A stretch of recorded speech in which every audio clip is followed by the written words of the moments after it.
Ayer hablábamos de la sabiduría de Josué,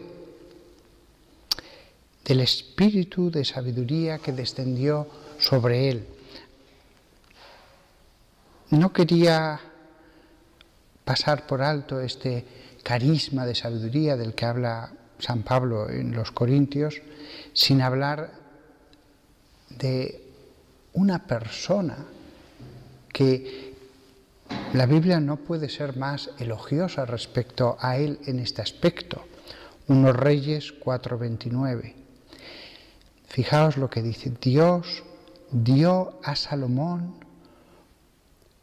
muy grande sabiduría, discernimiento y amplitud de entendimiento, tan vasta como la arena de la orilla del mar. La verdad es que es un elogio de Dios muy notable, muy notable. Especifica las distintas variedades que hay: sabiduría, discernimiento, y no solamente entendimiento, sino amplitud de entendimiento. ¿Y cuánto? Tan vasto como la arena de la orilla del mar. Es una sabiduría inmensa, inmensa. Dios, claro, en ese momento ha colocado el templo en mitad de su pueblo. Ha construido el pueblo y en mitad del pueblo erige el templo.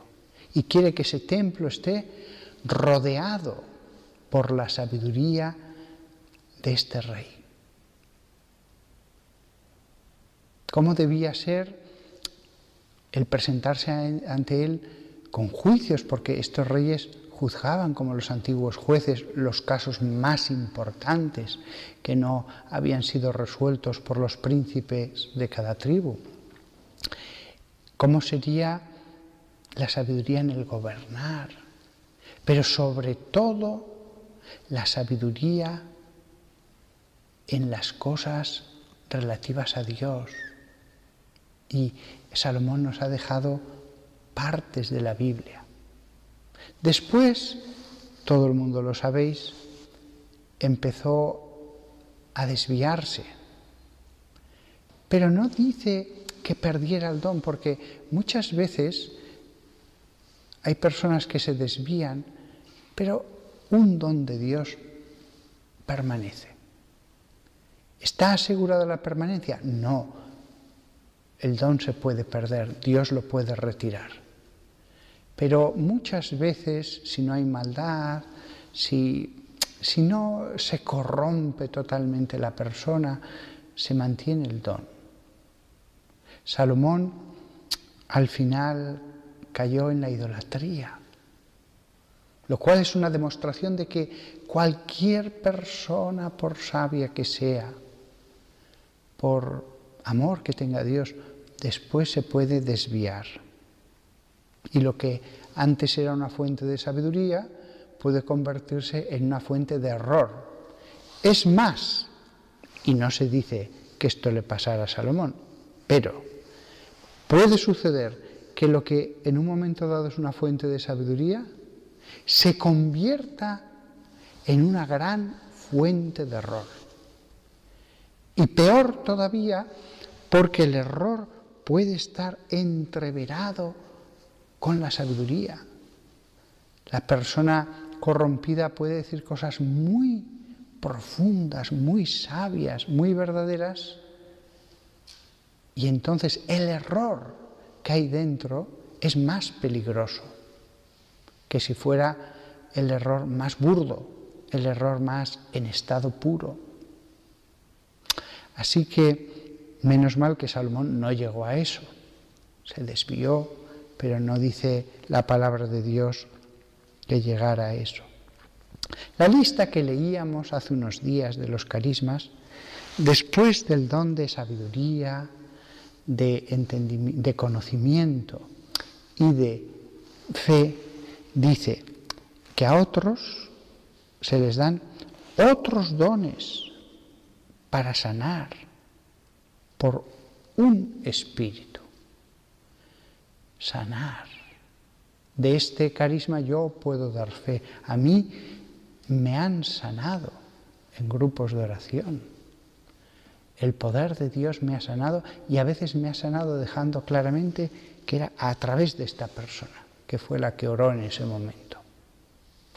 Otras veces en el grupo es Dios el que ha sanado, pero a veces la mediación.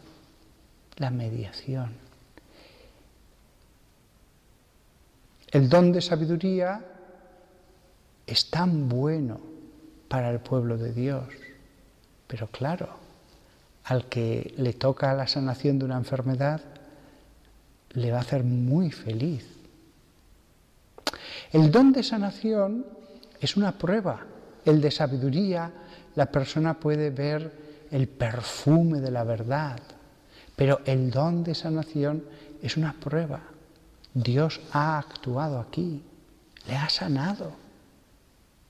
Entonces, porque vemos la verdad, tenemos fe y por la fe atendemos al don de sabiduría. Como veis, los carismas actúan de un modo orgánico, armónico, como un conjunto, no son cosas sueltas sin más. En el cuerpo que es la Iglesia, Dios sapientísimamente ha dispuesto los carismas. A otro se suele traducir como obrar milagros, pero en realidad en griego dice que a otro se le da energémata dinameon.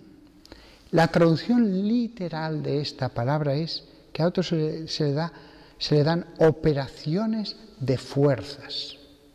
Operaciones de fuerzas. ¿Por qué importa una traducción u otra? Porque cuando al leer los carismas de la carta de los Corintios de San Pablo, se dice a uno se le da el sanar, dones de sanar, a otro se le da el obrar milagros. La gente siempre pregunta, ¿y qué milagros más allá de la sanación? Es cierto que en el Evangelio Jesús hace milagros que no son de sanación, desde la maldición de la higuera, caminar sobre las aguas, la multiplicación de los panes, calmar la tormenta, etc. Pero si vemos los grupos donde hay carismas, no es nada normal que haya milagros que no sean de sanación. Es más, es algo prácticamente que no se da. De hecho, Jesús, al hablar de los signos de aquellos que creyeran en Él, pues habla de la sanación, pero no habla de otros milagros. Claro, es que la traducción energémata dinameon, lo que significa es que a otros se le da operaciones de fuerzas. Dinamis significa un poder, una fuerza, una energía. Entonces, esto sí que lo vemos en grupos carismáticos. Vemos que hay personas que imponen manos y la persona siente que algo le baja, le penetra como un calor o como una energía. Recordad la mujer hemorroísa que tocó el manto que llevaba a Jesús y dice, y salió una dinamis, una energía, una fuerza, un poder. Esto sí que se ve en los grupos y con frecuencia. No solamente la persona lo siente, sino que a veces en los grupos carismáticos se invoca el Espíritu Santo y la persona cae. Hay una fuerza de Dios que hace que caiga. Y a veces se siente el empujón, sin que nadie le toque. A veces se siente, cuando oran por alguien, un calor donde ha puesto la mano. Energémata dinameon.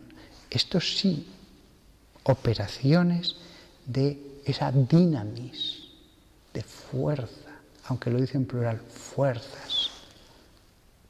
Hay cosas que, como veis, de traducirse de una manera a traducirse de otra, pues claro, cambia mucho la interpretación. A otro se le da la profecía. Yo también he sido testigo de esto. A otro se dice el discernimiento de espíritus. Pero aquí de nuevo la traducción es algo importante, porque en los grupos siempre se dice, ¿pero qué es el discernimiento de espíritus? Pero claro, no suele haber este don. Y además, si alguien tiene este don, ¿cómo se comprueba? Claro, es que se puede traducir la palabra discernimiento de espíritus es diakriseis neumaton, que significa la palabra diakriseis, los que sepan un poco griego, diacrino es juzgar, pero más propiamente significa separar. Con lo cual, según una traducción, puede ser un carisma para discernir espíritus, pero en otra traducción puede ser un don para separar espíritus, es decir, expulsarlos. Claro, cambia. Y yo esto sí que lo veo más adecuado a la realidad. Primero porque no hay muchos que apelen a tener ese don, y segundo porque es muy difícil comprobar si ese don es verdadero. No digo que no se tenga este carisma, pero es más fácil entenderlo como separación de espíritus, es decir, la expulsión de los espíritus. A otros se le da varias clases de lenguas. No dice que hablen idiomas y se les entienda, no. Este don lo va a explicar San Pablo en su carta, y a veces claramente dice que son gemidos inenarrables. En otro momento dice, pero que rece uno cada vez, si no, da a entender que el que llegue se va a quedar sorprendido, porque no es que alguien hable una lengua, sino que es un repetir unas palabras, unas frases. No es lo que sucedió en Hechos de los Apóstoles, que Pedro hablaba su lengua y los otros le entendían. No. Es distinto. Varias clases de lenguas. El milagro en Hechos fue que los otros entendieron, mientras que aquí una persona habla varias clases de lenguas, pero ni él mismo sabe lo que está hablando. Y el último carisma del que habla San Pablo, a otro, la interpretación de las lenguas. Sí, hay personas que entienden algo de lo que ha dicho la otra persona que habla en lenguas. Además, los carismas son iguales tanto en los grupos pentecostales protestantes como en los grupos carismáticos católicos. Es el mismo tipo de carismas, actúan de la misma manera, etc. La lista de la que habla San Pablo en Corintios es una lista viva que obra actualmente. Carismas que actúan. Yo he sido testigo de ellos. Me he beneficiado de la profecía y de la sanación. Nada más. Aquí acaba esta lista de los carismas. Todo es para bien de la gente. Los carismas son para bien también de la Iglesia en general. El Espíritu Santo que se manifiesta. El Espíritu Santo que actúa. Cuando a veces me han preguntado, ¿y por qué la gente se cae en grupos carismáticos? Bueno, es un modo que el Señor tiene de decir, estoy aquí. No necesita tirarlos al suelo para actuar en las almas, pero es un modo de decir, estoy aquí. Y el don de lengua es lo mismo, es un modo claro que o es por el Espíritu Santo o si no esa gente no hablaría en lenguas. Son dos modos de decir, estoy aquí, estoy. No se curan todos de las enfermedades, pero claro, el que se cura se acuerda, sobre todo si es una enfermedad dolorosa, penosa, que no le han logrado curar los médicos. Y la profecía, un don verdaderamente envidiable, conocer el futuro. He sido testigo, lo mismo que los apóstoles decían, he visto el evangelio que os predico, de esto he sido testigo, el poder del Espíritu Santo aquí, en nuestra generación. Que todos nosotros no ambicionemos lo extraordinario, pero nos alegremos de que las pruebas de la verdad, de ese Dios que está en el mundo, existen y se den con esta generosidad, aunque siempre se dan al modo de Dios, de un modo humilde, en un grupito. Es el mundo el que hace propaganda a las cosas del mundo. Es el mundo el que hace propaganda a las cosas malas, pero las buenas quedan más ocultas. Pero el que está delante de la acción de Dios, pues se alegra de ver la mano de Dios actuando. Santísima Virgen María, ayúdanos a desear la vida ordinaria, pero a saber cuando leemos las Escrituras que todas las líneas son verdad y que las cosas se cumplen también en nuestra época.